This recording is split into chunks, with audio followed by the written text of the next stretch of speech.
ہے खाक फ़लस्तीन पे यहूदी का अगर हक, हस्पानिया पे हक नहीं क्यों अहले अरब का। आप लोगों ने देखा कि किस तरीके से फ़लस्तीनी मुसलमान जब तरावीयाँ अदा कर रहे थे तो इसराइली फ़ौज ने उनके ऊपर दौरान नमाज हमला किया और कई नमाजियों को ना सिर्फ शहीद किया बल्कि ज़ख्मी किया और कई लोगों को जेलों में बंद कर दिया। ये वाक़या उस वक्त पेश आया जब प्राइम मिनिस्टर इमरान खान साहब सऊदी अरब में मौजूद थे। शायद इसराइली ये मैसेज देना चाह रहे हैं तमाम उम्मत मुसलमा के सरबराहान को कि आप लोग ग्रेटर इसराइल बनने को और हमारा थर्ड टेम्पल बनने में अगर आप रुकावट डालेंगे तो हम लोग आप लोगों के साथ वही सलूक करेंगे जो इस वक्त वो पूरी दुनिया में आप देख लें कि पूरी दुनिया देख रही है इस वक्त कि वो किस तरह फ़लस्तीनी मुसलमानों के साथ जुल्म सितम कर रहे हैं। लेकिन तादाद में इतना कम होने के बावजूद भी फ़लस्तीनी मुसलमानों के जज्बे को मेरा सलाम है कि इतने लोग शहीद हुए, ज़ख्मी हुए, जेलों में गए। लेकिन आज अगर आप देखें कि एक वीडियो क्लिप दोबारा वायरल हुआ कि जिसमें वो बैतुल मुक़द्दस के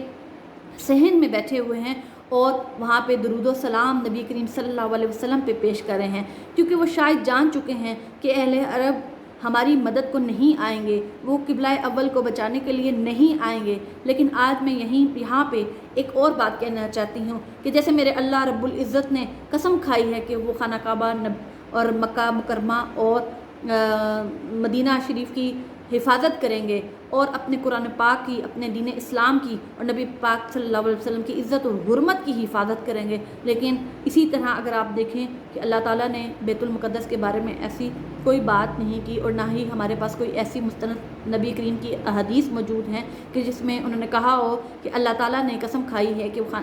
बैतुल मुक़द्दस की हिफाजत करेंगे। तो मैं ये समझती हूँ कि मुसलमानों के ऊपर इस वक्त दो इम्तहान हैं। एक हमारे ऊपर इम्तहान है हमारी कश्मीर की कौम का, और दूसरा मैं ये समझती हूँ कि हमारे ऊपर जो सबसे ज़्यादा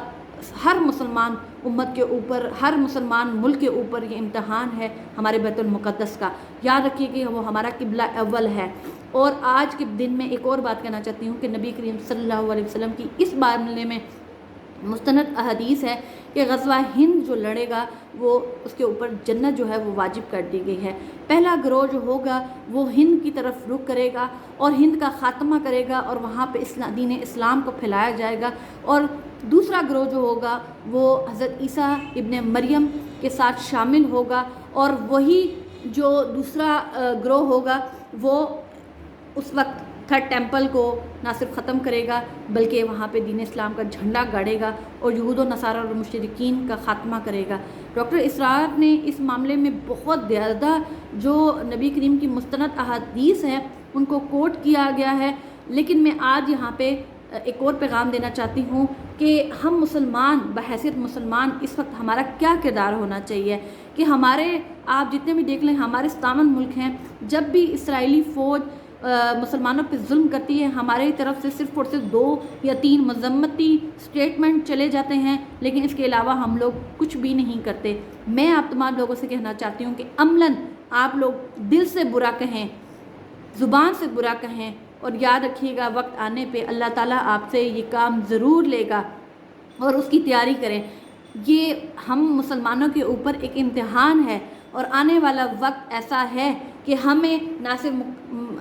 कश्मीर को आज़ाद करवाने के लिए लड़ना होगा और हिंदुस्तान का ख़ात्मा करना होगा। और अगर हमारी नीयत है कि हम चाहते हैं कि हम इतने गुनहगार होने के बावजूद भी जन्नत के हकदार बने तो बैतुल मुक़द्दस की हिफाजत की कसम उठाएं। सिर्फ ये नहीं कि एक दिन अगर आप यौमुल कुद्दूस का मना के और ये दुख कर लें और मजम्मत करते रहें कि फ़लाँ हुक्मरान ने ये नहीं किया वो नहीं किया। हम बहैसियत उम्मत क्या किरदार अदा करें हैं, हम बहैसियत उम्मत क्या हम नबी करीम सल्लल्लाहु अलैहि वसल्लम के हुक्म के मुताबिक क्या हम बैतुल मुक़द्दस की हिफाजत और जो उसके ऊपर जुल्म हो रहा है क्या हम लोग उसके बारे में बात करते हैं। बहुत कम लोग रह चुके हैं जो बैतुल मुक़द्दस में जो कुछ हो रहा है उसके ऊपर बात करते हैं। हमारा मीडिया तो बहरहाल बिल्कुल खामोश हो चुका है। लेकिन आप तमाम लोगों से मैं सिर्फ एक बात करना चाहूँगी कि आपको कौन से ग्रोह में शामिल होना है। जन्नत के ग्रोह में जो ग़ज़वा हिंद लड़ेगा और